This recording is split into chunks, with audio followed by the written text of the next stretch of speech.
大家好，我是小高姐。今天我们来做汤种面包。先来做汤种，面粉和水混合，搅拌均匀，放到炉子上加热，开中小火。看到有固体出现的时候呢，把火调到最小。汤种和开水汤面的原理是一样的，都是让一部分淀粉糊化，这样子可以更多的保留水分，面食吃起来呢就会柔软，直到所有的液体都转化为这种糊糊的状态。小麦淀粉的糊化温度是在65摄氏度左右，你不需要把它烧得冒泡泡。盖上盖子放凉，汤种就做好了。这个时候呢，把牛奶、黄油和鸡蛋从冰箱里拿出来回温。我家的室温是21摄氏度，如果你家的温度偏高，把黄油拿出来回温就行。这个稠稠的面糊糊呢，就是汤种。面包烤好之后呢，你可以看到它的保湿效果。取150克放凉的汤种，加入牛奶、酵母，搅拌，然后加入蛋清，糖的用量比较多，面包吃起来会甜。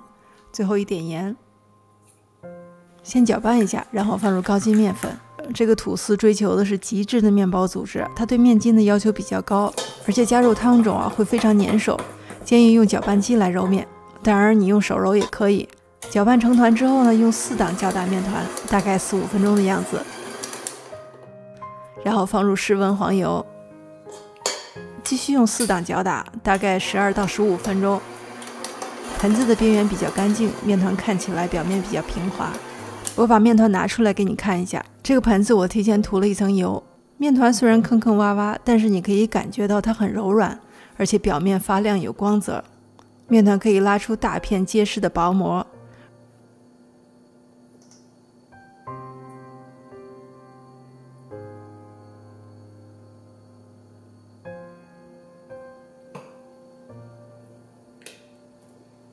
整理一下面团，把它放到温暖的地方发酵，大概1到2个小时。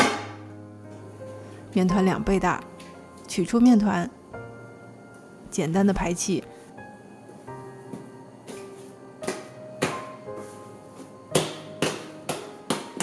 这是2个吐司的分量，先1分为2，然后3等份。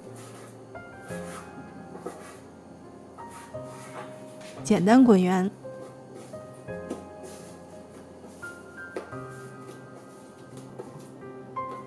盖上保鲜膜，松弛10分钟。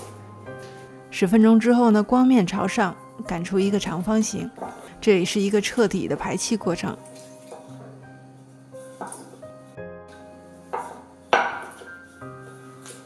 把面团翻过来，折贴成长条。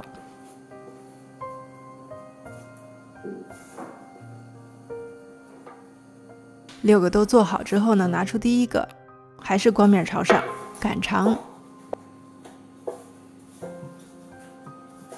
翻面，底边打薄，从一头卷起，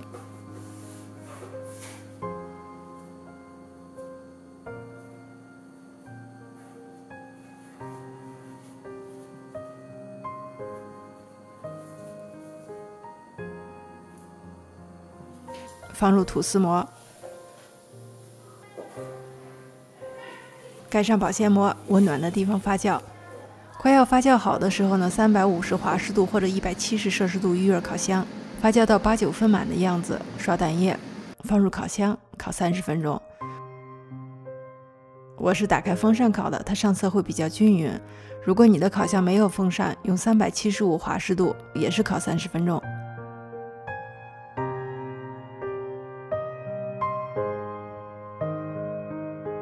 出炉了，把它从烤盘里拿出来，颜色很漂亮，高度也很好。敲打面包的底部，你可以听到空洞的声音，说明它完全熟了。放凉之后不会缩腰。放凉之后呢，用塑料袋密封室温保存。第2天，我们来看看它的内部组织，可以看到拉丝。实际上，让面包拉丝是一件很容易的事情，这都不算什么。等一会儿给你看一下这个面包最厉害的地方。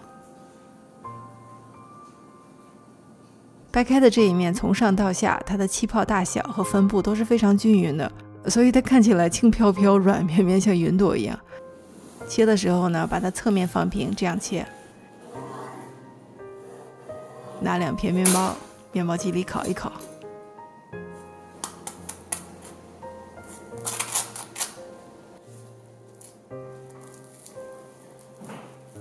这么薄薄的一片面包，两面已经焦黄掉渣，掰开之后，它里面居然还是拉丝的状态。